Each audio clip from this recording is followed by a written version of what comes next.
gag order. They've taken away my constitutional rights to speak, and that includes speaking to you. I have a lot to say to you, and I'm not allowed to say it. And I'm the only one. Everyone else can say whatever they want about me. They can say anything they want. They can continue to make up lies and everything else. They lie. They're real scum.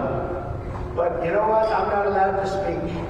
And I want to be able to speak to the press and everybody else about it. So why am I gagged about telling the truth? I'm only telling the truth. They're not telling the truth. The judge has to take off this gag order. It's very, very unfair that my constitutional rights have been taken away. Thank you very much. Are you going to keep posting about Michael Cohen? Do you want to talk about Michael Cohen? That's Donald Trump right there, headed into court today for jury selection. He made a statement before entering, complaining about the gag order that is in place over him.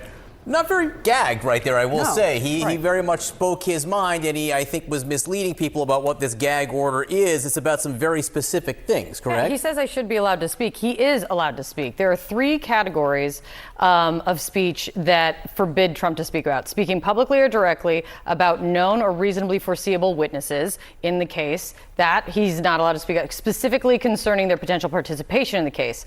Another one is speaking publicly or directly about prosecutors, prosecutors other than Bragg in the case, about staff members of Bragg's office in the court, and about family members of prosecutors, staffers, or the court, and talking directly about the jurors and prospective jurors in the case. He can attack Bragg all he wants. He can defend himself all he wants. He can say that he thinks the case is unfair all he wants. He can talk about what he calls a conflicted judge, though we could fact check that, all he wants. These are the 3 categories that are part of the gag order, and he's got a lot of leeway outside of it.